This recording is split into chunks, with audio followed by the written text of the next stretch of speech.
The observation deck of Station Kepler 7 hummed with its usual array of soft chimes and whispered ventilation systems.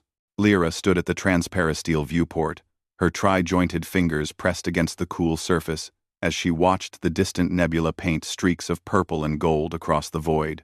At 14 cycles old, she was considered barely mature enough to begin her apprenticeship aboard the research station, though her mentors often remarked that her curiosity exceeded her years. "Lyra!" Kyr's voice chirped from behind her, his crest feathers fluttering with excitement. "The human is doing something strange again." Lyra turned to face her clutch brother, noting the mixture of fascination and nervousness in his wide, amber eyes. Kyr was younger by 2 cycles, still bearing the soft down of a cub along his neck ridge. Where Lyra approached the universe with quiet observation, Kyr crashed into it with enthusiasm. "What is Commander Hayes doing now?" Lyra asked, though she suspected she already knew. The human had arrived on the station 3 lunar cycles ago, and in that short time, he had become a source of endless bewilderment to the Aethery crew. He said. Kyr paused, his translator implant clicking as it processed the human's exact words. "We're cleaning today." Then he went to the storage bay. Lyra's crest flattened against her skull. Cleaning. The word carried ominous weight when spoken by Commander Jacob Hayes. The last time the human had announced a reorganization project, he had spent 16 hours straight moving cargo containers into what he called a more efficient configuration.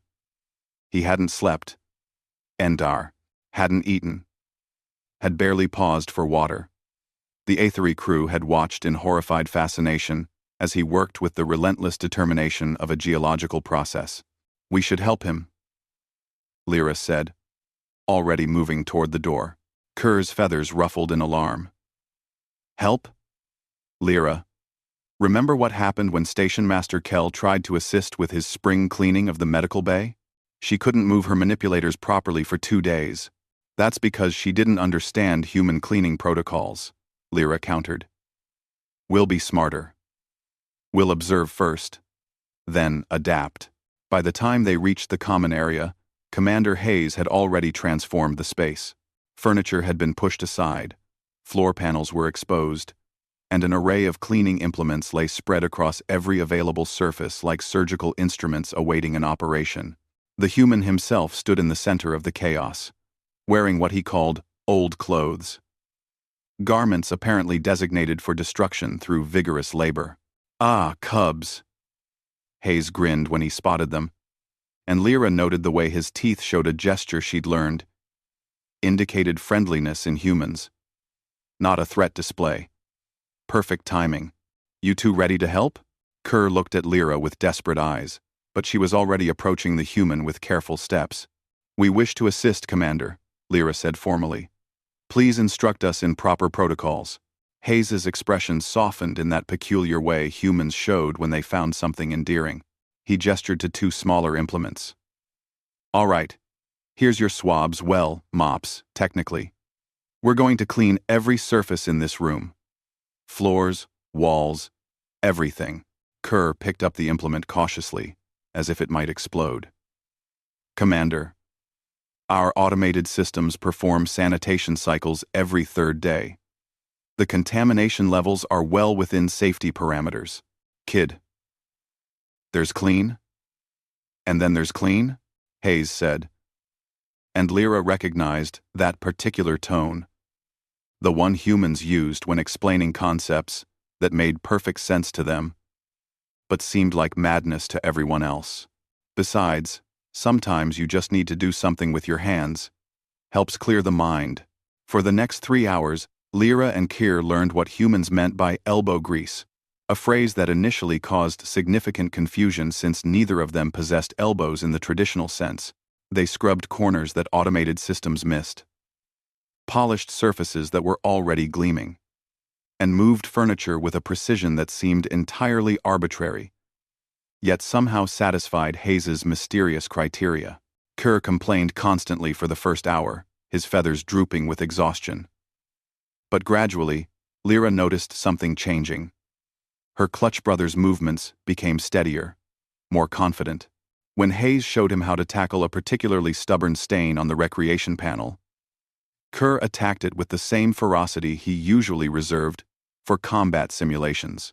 "You know," Hayes said during their second rest period, distributing bottles of electrolyte solution to the exhausted cubs, "you two are doing great. Most of my crew back on Earth would have quit by now.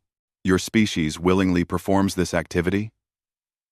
"Every weekend when I was your age," Hayes chuckled. "My dad always said that taking care of your space teaches you to take care of yourself. Didn't understand it then. But..." He looked around the gleaming common area with evident satisfaction. "I get it now." So, as the station's artificial sunset began to paint the viewports amber, they finally finished. The common area sparkled with an intensity that made the automated systems seem negligent by comparison. Lyra's muscles ached in ways she hadn't known were possible, and Kier had collapsed into a boneless heap on the newly cleaned floor. But when Station Master Kiel entered for the evening briefing, she stopped in the doorway, her crest rising in surprise. "What happened here?" she asked. "We cleaned," Lyra said simply, and noticed the strange pride in her own voice. She had helped create this transformation, not through technology or automation, but through direct effort the human way. Hayes grinned and clapped both cubs on their shoulders with careful gentleness. "They're naturals. Give 'em another few cleaning days, and they'll be teaching me tricks." That night, as Lyra settled into her rest pod, she found herself understanding something fundamental about humans. They were a species that believed in the power of direct action, of transforming their environment through sheer, determined effort. They weren't content to let systems handle everything, to remain distant from the physical reality of their lives. Beside her pod, Kerr mumbled sleepily, "Next time he says we're cleaning, I'm equipping myself with swabs first. Maybe even asking for extra duty." Lyra's crest fluttered with amusement. Yes, she thought. They would be ready. Because that's what humans taught you, that facing challenges head-on, even the mundane ones, made you stronger. And somehow, that simple truth felt more profound than any academic lecture she'd ever attended.